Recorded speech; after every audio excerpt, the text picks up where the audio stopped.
ఏమిటి బాబు నువ్వు చెప్పేది? ఆ మహాతల్లి నీ భార్య. అసలు మీ ఇద్దరు ఎందుకు విడిపోయారు? చెప్తాను అత్తయ్య గారు. నేను మోహను రావే కాకుండా మాకు రామకృష్ణ అనే ఒక ప్రాణ స్నేహితుడు ఉన్నాడు. వాడికి ఒక్కగానో కొడుకు. వేసవి సెలవులకి వాడు ఫ్యామిలీతో సహా తిరుపతి వెళ్తూ నన్ను కూడా రమ్మన్నాడు. నాకు ఇంకా అప్పటికి పెళ్లి కాలేదు. మేమంతా కలిసి సరదాగా కారులో తిరుపతికి బయలుదేరాం.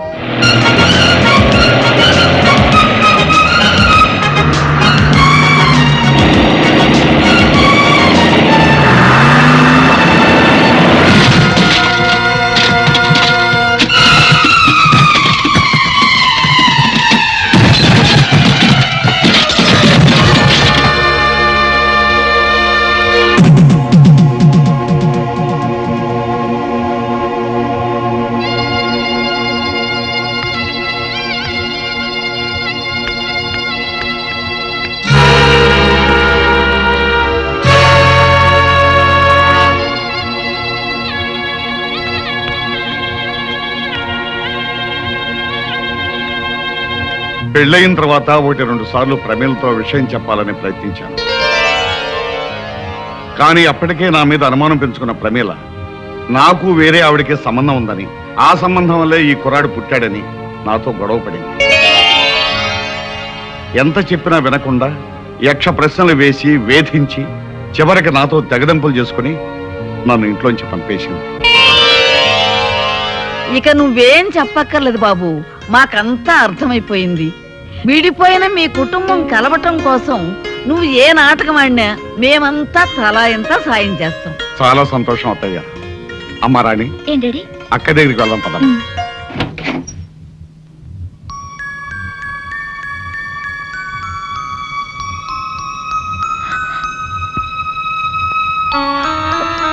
అమ్మా మధు, ఊరుకోమ్మా, ఊరుకో. ఎలా ఉన్నావమ్మా? అమ్మకి మీకు దూరం అయ్యాననే బాధ తప్ప నాకే దిగులు లేదు నాన్న. పిచ్చి తల్లి, మీకు దూరంగా ఉన్నానే కానీ మీ అమ్మలాగా మిమ్మల్ని దూరం చేసుకోలేదమ్మా. ఇంకెప్పుడు మీ కళ్ళ ముందే ఉంటాగా. రండి నాన్న. మధు, మీ అల్లుడు గారు నాన్న. ఇంతకాలం తర్వాత మీ మావయ్యని పరిచయం చేసుకోవాల్సి వచ్చిన దురదృష్టవంతుడు బాబు. భలేవారే మావయ్య, కొత్తగా మీ పరిచయం దేనికి? మీ అమ్మాయి మిమ్మల్ని తలుచుకుని రోజంటూ ఉంటేగా. పైగా మా మర్తల పిల్ల రోజు వచ్చి వాళ్ళ అక్కను ఓదార్స్తూనే ఉంటారు. అవునన్నా, పాపం బావగారు అనాథల్లా బాధపడకుండా రోజు ఇక్కడికి రావడం అలవాటు చేసుకున్నాను. చిన్నపిల్లవైనా నీ పెద్ద మనసుకి గర్వపడుతున్నానమ్మా. అంతకన్నా గర్వపడే విషయం మరొకటి ఉంది మావయ్య. మీ పెద్దమ్మాయి నన్ను తండ్రిగాను, మిమ్మల్ని తాతగాను ప్రమోట్ చేసింది. చాలా సంతోషం అమ్మా. నీకు పసుపు కుంకాలు ఇవ్వలేకపోయినా నువ్వు నన్ను తాతం చేస్తున్నావు. మీ ఆశీర్వాదం ఉంటే నాకంతే చాలు నాన్న. ఏ జన్మలో ఏ పాపం చేసుకున్నాము. మన కుటుంబంలో అందరూ ఒకరికొకరు కాకుండా అయిపోయాం. నేను అనుకున్నదంతా జరిగి మళ్ళీ మనందరం ఒకటయ్యే రోజు కోసం ఎదురు చూద్దాం.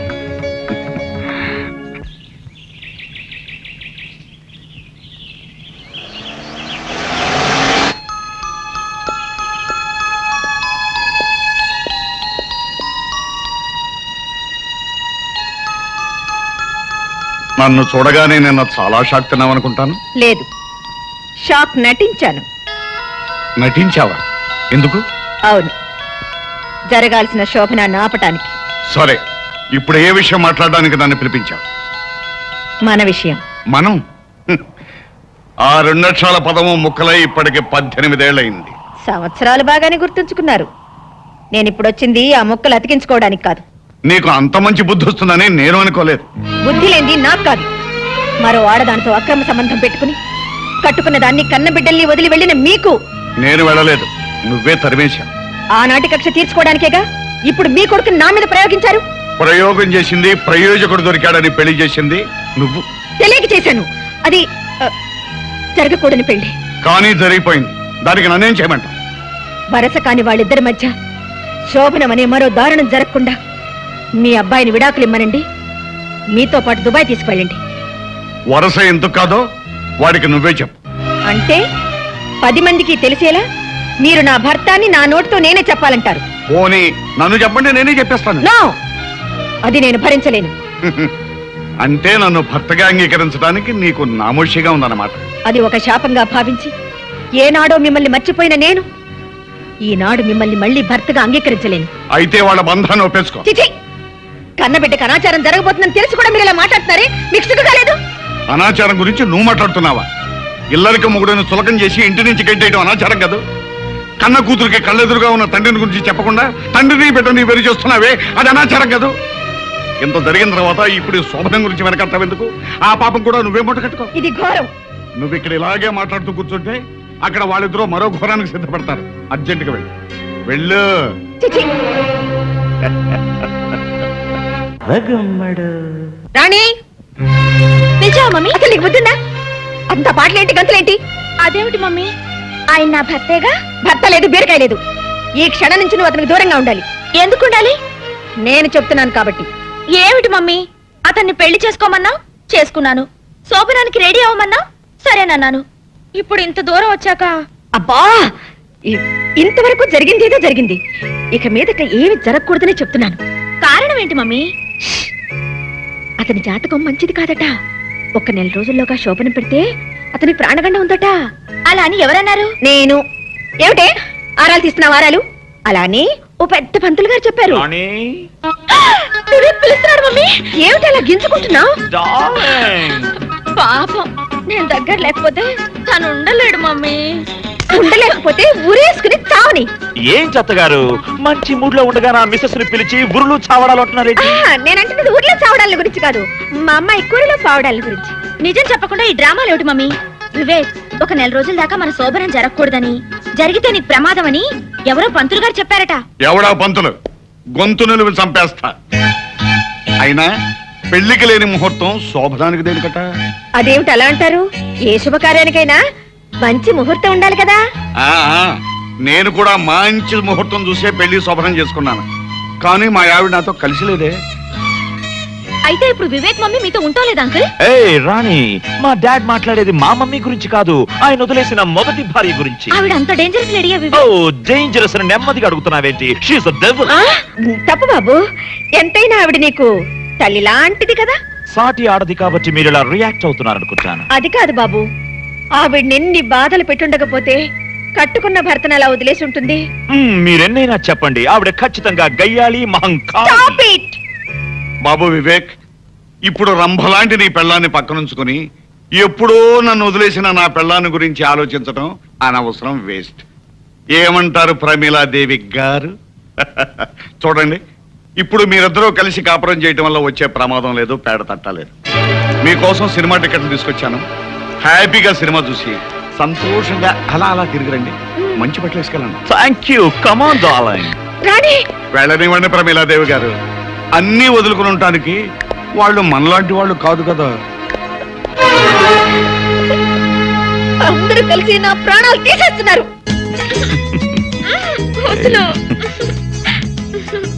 ఇంటికి వెళ్దాం మాధవ్, మా అమ్మ ఇంటి దగ్గర ఎదురు చూస్తూ ఉంటుంది. ఎదురు చూడటం కాదు, వరస కాని వాడితో నువ్వెక్కడ సరసాలాడుతున్నావో అని తెగ టెన్షన్ పడిపోతూ ఉంటుంది.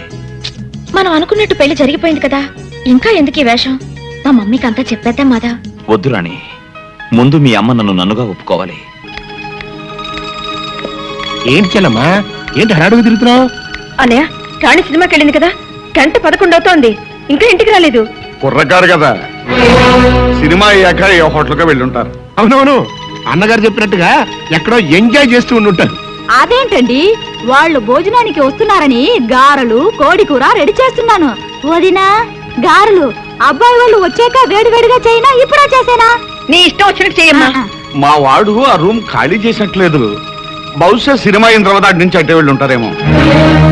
అయితే ఈ రాత్రికి వాళ్ళిద్దరూ ఆ హోటల్ రూమ్ లోనే ఉంటారా? అన్నయ్య, అబ్బే నేనే వాళ్ళదమ్మా, అన్నగారు ఏదో చెబుతుంటేను. ఒకసారి హోటల్ ఫోన్ చేయి. తొందరగా చేయండి. ఎంత కొత్త మొగుడు పిల్లలైనా ముహూర్తం లేకుండా శోభనం చేస్తే వంశానికి అరిష్టం. సరేదా, వెళ్ళి నీ పని చూసుకో. పని అంటే గుర్తొచ్చింది వదినా, అల్లుడి గారికి గారెలు గట్టిగా ఉంటే ఇష్టమా మెత్తగా ఉంటే ఇష్టమా మీకేమైనా తెలుసా? అబ్బా, నీ ఇష్టం వచ్చినట్టు. సరే చూడమ్మా, ఏంటి బావగారు, రాణికి ఏది ఇష్టమైతే అది చేయమ్మా. ఎందుకంటే ఈ మధ్య మావాడు కూడా రాణికి ఏది ఇష్టమైతే అది చేస్తున్నాడమ్మా. వాళ్ళిద్దరు అలా కలిసిపోయారమ్మా. అలాగేనండి. ఎంగేజ్ అండి. ఎవరు? ఓనా మన వాళ్ళ? నాన్నగారు కరెక్ట్ గా టైం చూసి జోకేస్తారు చిలిపి. మమ్మీ రాణి వచ్చేసావమ్మా. అబ్బబ్బబ్బబ్బబ్బా ఏంటమ్మా ఏమైంది? ఏం చెప్పమంటారు అంకుల్, వివేక్ దంచేశాడు. ఆ, నిజంగానా? అవును అంకుల్, మేము సినిమా నుంచి తిరిగి వస్తుంటే రోడ్డు మీద మాధవ్ ఎదురై మమ్మల్ని ఆపి పిచ్చి పిచ్చిగా వాగాడు. దాంతో వివేక్ రెచ్చిపోయి తుక్కు రేకొట్టేశాడు. అమ్మయ్యా. ఆంటీ ఓ ఆంటీ, రాణి చాలా చిలిపి. సినిమా చూస్తున్నంత సేపు రొమాంటిక్ సీన్ వచ్చినప్పుడల్లా అబ్బో నన్ను చంపేసింది అనుకోండి. నేనా? నువ్వేగా మన తొడపసం పెట్టా. ఏయ్, చూసారా చూసారా ఎంత అబద్ధాలు ఆడేస్తుందో. తనే నన్ను గిల్లి గిచ్చి అబ్బబ్బబ్బబ్బ నానాలని చేసేసింది అనుకోండి. సరే సరే, భోజనానికి రండి. బాబు, అమ్మాయికి నీకు భోజన గదిలోకి పంపడం మాతో పాటే తింటారా? సరోజా, అందరం కలిసి భోజనం చేయాలిగా ఇంతసేపు వెయిట్ చేసింది. అవును. ఓకే ఓకే ఓకే ఆంటీ చెప్పినట్టు చేద్దాం. ఆంటీ 2 నిమిషాలు స్నానం చేసి వస్తాను. కమాన్ రాణి, వీపు రుద్దుదు గాని. కమాన్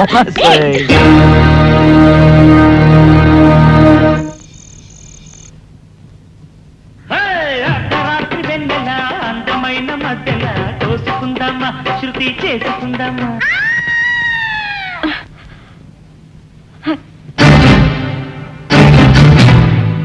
రాణి,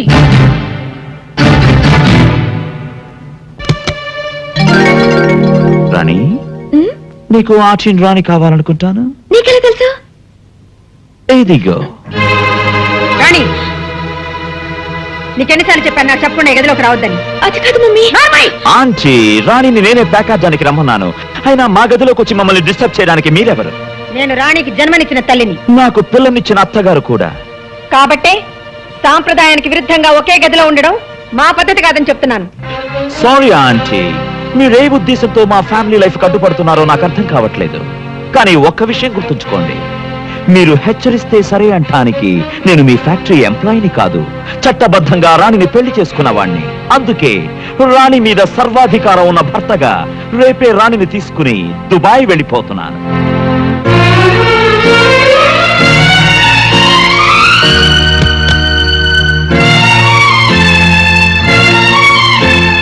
ఏమిటి వేళప్పుడు వచ్చావు? నిద్ర పట్టడం లేదా? నాకు నిద్ర పట్టకుండా చేయాలనేగా మీ ప్రయత్నం. నేనేం చేశాను? నా గుండెల్లో మంట పెట్టి, నా మనసుని క్షోభ పెట్టి, నా జీవితంతో ఆడుకుంటూ ఇంకా ఏం చేశానని అడుగుతున్నారా? ప్రమీల! ఆగిపోయారే, ఇంకా ఆడవండి. చిచ్చి, కన్న కూతురు జీవితం కళ్ళ ముందే నాశనం అయిపోతుంటే ఎలా చూస్తూ ఊరుకోగలుగుతున్నారండి? రాణిని నా కూతురని చెప్పగలుగుతున్నావు గాని నేను నీ మొగుడని ఎందుకు అంగీకరించలేకపోతున్నావు? ఆ, చూడండి, మీరు పరిస్థితిని అర్థం చేసుకోకపోతే అందరికీ మహాపాతకం చుట్టుకుని మీతో పాటే మీ పిల్లలు కూడా అన్యాయం అయిపోతారు. అయితే ఇప్పుడు ఏం చేస్తానంటావు? నా కంఠంలో ప్రాణం ఉండగా ఈ ఘోరాన్ని జరగనివ్వను. నేనే వెళ్ళి నా కూతుర్ని పెళ్లి చేసుకోబాబని ఆ మాధవని అడుగుతాను. ఒకసారి పెళ్ళైన నీ కూతుర్ని ఆ మాధవ్ ఎలా చేసుకుంటాడు? చేసుకునేలా చేస్తాను కోటేశ్వరరావు గారు. అతన్ని బతిమాలతాను, భంగపడతాను, అవసరమైతే కాళ్ళు కూడా పట్టుకుంటాను. నా ఆస్తి మొత్తం రాసిచ్చైనా మాధవతోనే నా కూతురు పెళ్లి జరిపిస్తాను. చూస్తారా?